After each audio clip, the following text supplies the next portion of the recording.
മുറപ്പെണ്ണ്. രചനാ സംഭാഷണം മൈഥിലി മിത്ര. ഭാഗം 56. ഹോസ്പിറ്റലിൽ നിന്നും ഡിസ്ചാർജായി തിരികെ റിസോർട്ടിലേക്ക് ചെന്നപ്പോൾ ഏകദേശം 4 മണി കഴിഞ്ഞിരുന്നു. പനിക്ക് കുറവുണ്ടെങ്കിലും ചുമ്മുവിന് ശരീരവേദന അസഹ്യമായിരുന്നു. അതുകൊണ്ട് തന്നെ വളരെ പതിയെയാണ് അവൾ എൻട്രൻസിൽ നിന്ന് ലിഫ്റ്റിനടിയിലേക്ക് നടന്നത്. ഒട്ടും വയ്യേ നിനക്ക്? നടക്കാൻ ബുദ്ധിമുട്ടുണ്ടോ? തൂങ്ങിയുള്ള ആ നടപ്പും ഭാവമൊക്കെ കണ്ടപ്പോൾ കണ്ണന് വല്ലാത്ത സങ്കടം തോന്നി. ഇല്ല, ഒറ്റ വാക്കിൽ ഉത്തരം പറഞ്ഞിട്ട് അവൾ ലിഫ്റ്റിൽ കയറി. ചുമ്മുവിന് പിന്നാലെ മാധവും.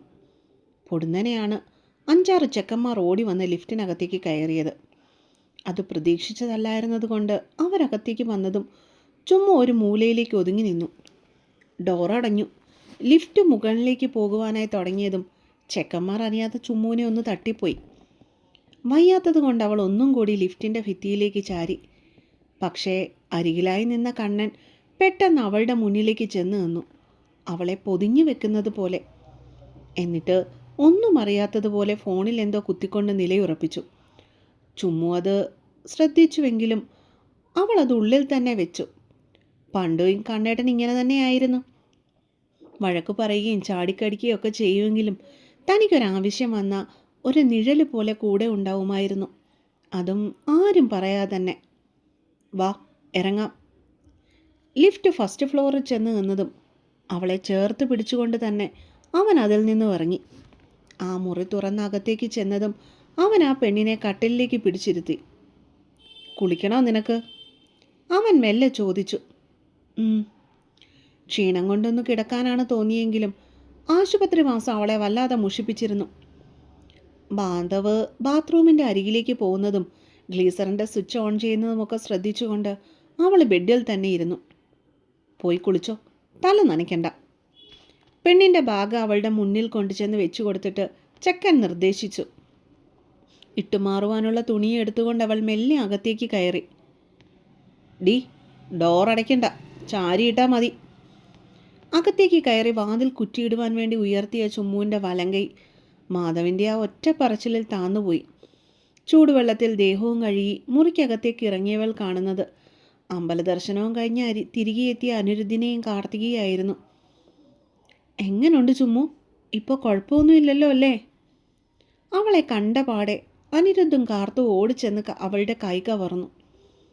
ഇപ്പോൾ കുഴപ്പമൊന്നുമില്ല. അങ്ങനെ പറഞ്ഞെങ്കിലും പഴയ ഒരു ഊർജ്ജം അവളുടെ സംസാരത്തിൽ ഉണ്ടായിരുന്നില്ല. എന്ത് പറ്റിയതാ കുഞ്ഞെ, പെട്ടെന്നിങ്ങനെ പനി പിടിക്കാൻ? നീ വല്ല മഞ്ഞത്തും പോയിരുന്നോ? അനിരുദ്ധ് വാത്സല്യത്തോടെ അവളുടെ നെറുകയിൽ തലോടിക്കൊണ്ട് ചോദിച്ചതും തലേ ദിവസം രാത്രിയിലെ ബാൽക്കണ ദൃശ്യങ്ങളായിരുന്നു ചുമ്മുവിൻ്റെ മനസ്സിലേക്ക് അപ്പോൾ ഓടിയെത്തിയത്. അവളൊന്ന് തല കുടഞ്ഞു പോയി. ഇവിടുത്തെ തണുപ്പ് പിടിക്കാഞ്ഞിട്ടാവും. പെട്ടെന്നങ്ങനെ കണ്ണൻ മറുപടി പറഞ്ഞപ്പോൾ ചുമ്മു ഞെട്ടലോടെ അവനെ ഒന്ന് നോക്കിപ്പോയി. കണ്ണേട്ടന് വല്ലാത്ത മാറ്റമുണ്ട്, അവൾ മനസ്സിൽ പറഞ്ഞു. അല്ല, എങ്ങനെയുണ്ടായിരുന്നു നിങ്ങളുടെ അമ്പലദർശനം? എന്തേ വരാൻ വൈകി? മാധവ് പൊടുന്നനെ അവരോട് ചോദിച്ചു. ഭയങ്കര തിരക്കായിരുന്നു കണ്ണേട്ടാ, ക്യൂവിൽ നിന്നും മടുത്തുപോയി, അതുകൊണ്ടാ വരാൻ വൈകിയേ. ചുമ്മുവിനെ കിടക്കാൻ സഹായിച്ചിട്ട് കാർത്തിക ബെഡിലേക്കിരുന്നു. അല്ല കണ്ണ, നിങ്ങളിനി എന്നാ പോണേ? ഇന്നിനി ഇവളെയും കൊണ്ട് ക്ഷേത്രത്തിൽ പോകാൻ പറ്റില്ലല്ലോ. കട്ടിലിൽ മൂടി പുതച്ച് കിടക്കുന്ന വേദിയുടെ അവസ്ഥ കണ്ട അനിരുദ്ധ് ചോദിച്ചു പോയി. നോക്കാം, കുറവുണ്ടെങ്കിൽ നാളെ പോകണം. അലസമായി അത്രയും പറഞ്ഞിട്ട് ഇട്ടു മാറാനുള്ള തുണിയുമായി കണ്ണൻ വാഷ്റൂമിലേക്ക് കയറി. ഛേ, മോശമായിപ്പോയല്ലേ അനുവേട്ട, ചുമ്മൂന് വയ്യാതായത് നമ്മൾ അറിഞ്ഞില്ലല്ലോ. ഉറങ്ങിക്കിടക്കുന്നവളെ നോക്കി കാർത്തു സങ്കടപ്പെട്ടു. അറിയാഞ്ഞിട്ടല്ലടി, അറിഞ്ഞിരുന്നെങ്കിൽ നമ്മൾ നൈറ്റ് ഡ്രൈവിന് പോകുമായിരുന്നോ? പെണ്ണിൻ്റെ കയ്യിൽ കൈകോർത്തുകൊണ്ട് അനിരുദ്ധ് സമാധാനിപ്പിച്ചു. ഇനിയിപ്പോൾ നാളെ തിരിച്ചു പോകാനല്ലേ പറ്റൂ? അവൾ ചോദിച്ചു. ആ, അത് പോരെ കാർത്തു, ഇവരെ ഒറ്റയ്ക്കാക്കിയിട്ട് നമുക്കങ്ങനെ ഒറ്റയ്ക്ക് പോകാൻ പറ്റില്ലല്ലോ. ശരീരം ഒന്ന് പിന്നിലേക്ക് വളച്ചിട്ട് ചുമ്മുവിൻ്റെ കാൽക്കലായി അവൻ കിടന്നു. എന്തേ വയ്യേ? അവൻ്റെ മുടിയിഴകളിൽ കൂടി വിരൽ ഓടിച്ചുകൊണ്ട് കാർത്തിക ഒരു പുഞ്ചിരിയോടെ തിരക്കി. ഇന്നലെ രാത്രി ഒരുപോലെ കണ്ണടച്ചിട്ടില്ല പെണ്ണെ, ഇന്നത്തെ ക്യൂവിൽ നിൽപ്പും കൂടി ആയപ്പോഴേക്കും ഒരു പരുവായി. കൈ രണ്ടും തലയ്ക്ക് പിന്നിലായി മടക്കി വെച്ചിട്ട് കണ്ണുകൾ രണ്ടും അടച്ചുകൊണ്ടായിരുന്നു ചെക്കൻ്റെ സംസാരം. എങ്കിൽ മുറിയിൽ പോയി കിടന്നുറങ്ങിക്കോ അനുവേട്ട, രാത്രി കഴിക്കാറാകുമ്പോൾ ഞാൻ വന്ന് വിളിക്കാം, അവൾ സ്നേഹത്തോടെ പറഞ്ഞു. വേണ്ടടി, ഇത്തിരി നേരം ഇവിടെ കിടന്നോളാം. അവനൊന്ന് കണ്ണുകൾ തുറക്കാൻ പോലുമുള്ള ആവതില്ലായിരുന്നു. പൊടുന്നനെ അവൻ്റെ ഉറക്കത്തിന് തടസ്സം വരുത്തിക്കൊണ്ട് ജീനിൻ്റെ പോക്കറ്റിൽ കിടന്ന ഫോൺ അടിച്ചു. ഒട്ടൊരു നീരസത്തോടു കൂടിയാണ് അവൻ ഫോൺ കയ്യിലെടുത്തത്. ശല്യം, ആരാണോ ഈ നേരത്ത്? മനുഷ്യൻ്റെ ഉറക്കം കളയാൻ വേണ്ടി. അമർഷത്തോടെ പിറുപിറുത്തുകൊണ്ട് അനിരുദ്ധ് ഫോണിലെ സ്ക്രീനിലേക്ക് നോക്കിയേ തന്നെ. Karthu dad calling. സ്ക്രീനിൽ തെളിഞ്ഞ പേര് കണ്ടതും ചെക്കൻ അപ്പോൾ തന്നെ കോൾ അറ്റൻഡ് ചെയ്തിട്ട് എഴുന്നേറ്റിരുന്നു. എന്താ അങ്കിൾ? അവൻ തിരക്കി. ക്ഷേത്രദർശനമൊക്കെ ഭംഗിയായിട്ട് നടന്നോ മോനെ? മറുവശത്ത് നിന്നും ചോദ്യം ഉയർന്നു. കഴിഞ്ഞങ്ങൾ, ഇപ്പോൾ റിസോർട്ടിലേക്ക് വന്നു കയറിയതേ ഉള്ളൂ ഞങ്ങൾ, അവൻ മറുപടി നൽകി. ആ പിന്നെ ഒരു പ്രധാനപ്പെട്ട കാര്യം പറയാൻ വേണ്ടിയാണ് ഞാനിപ്പോൾ വിളിച്ചത്. എന്താ അങ്കിൾ? നാളെ മോളുടെ പേരിൽ ഇവിടുത്തെ അമ്പലത്തിൽ വെച്ചൊരു പൂജയുണ്ട്. നിങ്ങൾക്കൊരു 10 മണിയോടുകൂടി ഇങ്ങോട്ടേക്ക് വരാൻ പറ്റുമോ? അത് പിന്നെ അങ്കിൾ, എന്തുകൊണ്ടോ അദ്ദേഹത്തിനോട് കാര്യം പറയാൻ അനിരുദ്ധിന് തോന്നിയില്ല. സാരമില്ല മോനെ, ഇന്ന് മുഴുവൻ റെസ്റ്റ് എടുത്തിട്ട് നാളെ രാവിലെ എഴുന്നേറ്റ് അവിടെ ഒന്ന് തിരിച്ചാൽ മതി. ഒരു 10-11 മണിയാകുമ്പോഴേക്കും ഇവിടെ എത്തും നിങ്ങൾ. ഉറപ്പായിട്ടും മോളുണ്ടാവേണ്ട പൂജയാണ്. അയാൾ നിർബന്ധം പിടിച്ചു. ഞാൻ അങ്ങോട്ട് വിളിക്കാം അങ്കിൾ. പെട്ടെന്നൊരു ഉത്തരം പറയാൻ അവനെക്കൊണ്ട് കഴിഞ്ഞില്ല. അതുകൊണ്ട് തന്നെ അനിരുദ്ധ് പെട്ടെന്ന് തന്നെ കോള് കട്ട് ചെയ്തു. എന്താടാ? കുളി കഴിഞ്ഞ് ബാത്റൂമിൽ നിന്ന് ഇറങ്ങി വന്ന കണ്ണൻ അനിരുദ്ധിൻ്റെ ഇരിപ്പ് കണ്ട് സംശയിച്ചു. കാർത്തുവിന് നാളെ ഒരു പൂജയുണ്ടെന്ന്. 10-11 മണിയാകുമ്പോഴേക്ക് ഇവളെയും കൊണ്ട് ചെല്ലാൻ പറ്റുമെന്ന് ഇവിടെ അച്ഛൻ വിളിച്ചു ചോദിച്ചിരിക്കുന്നു. ഉള്ള കാര്യം മറച്ചു വെക്കാതെ അനിരുദ്ധ് തുറന്നു പറഞ്ഞു. ഏട്ടന് പറയാൻ പാടില്ലായിരുന്നോ ചുമ്മൂന് വയ്യെന്നുള്ള കാര്യം?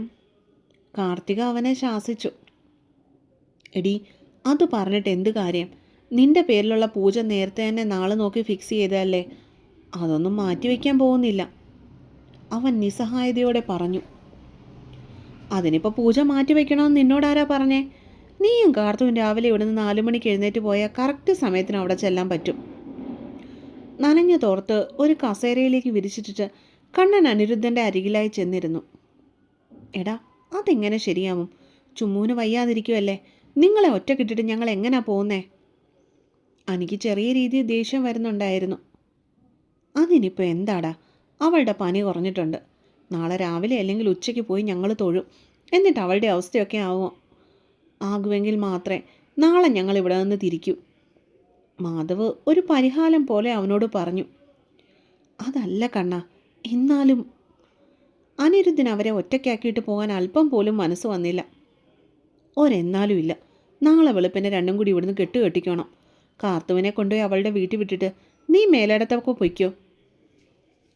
മാധവ് ഇത്തിരി ഗൗരവത്തോടുകൂടി പറഞ്ഞതും അനിരുദ്ധ് പിന്നീടൊന്നും സംസാരിച്ചില്ല. അല്ലെങ്കിൽ തന്നെ കണ്ണനോട് എതിർത്ത് പറയാൻ അവനെ കൊണ്ട് ഒരിക്കലും പറ്റില്ലായിരുന്നു. അനി, കാർത്തു ഇപ്പോഴും ഒരു അന്യവീട്ടിലെ കുട്ടിയാണ്. കല്യാണം കഴിക്കുന്നത് വരെ അവിടെ വീട്ടുകാർ പറയുന്നത് പോലെയാണ് അവൾ കേൾക്കേണ്ടത്. ഇതിലിപ്പോൾ നീ ടെൻഷനാവേണ്ട കാര്യമൊന്നുമില്ല. ചുമ്മൂന് നല്ലപോലെ പനി കുറഞ്ഞിട്ടുണ്ട്. അതുകൊണ്ട് വെളുപ്പിനെ എഴുന്നേറ്റ് നീ പോകാൻ നോക്ക്, മാധവ് കട്ടായം പറഞ്ഞു. മനസ്സില്ലാ മനസ്സോടെ അവൻ സമ്മതിച്ചു. എന്നിട്ട് ചുമ്മുവിൻ്റെ അരികിലേക്ക് കയറി കിടന്നു.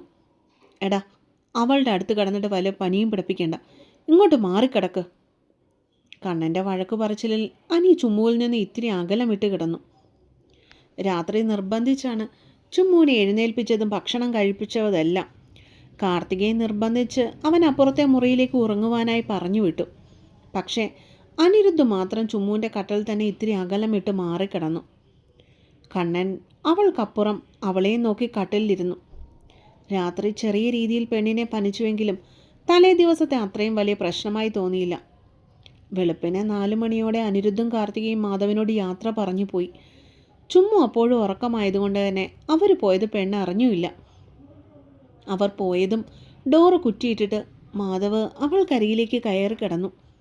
2 ദിവസത്തെ ഉറക്കക്ഷീണം അവനെ വല്ലാതെ തളർത്തിയതുകൊണ്ടാവാം ചെക്കൻ കിടന്ന കിടപ്പിൽ തന്നെ ഗാഢനിദ്രയിലേക്ക് കൂപ്പുകുത്തിയത്.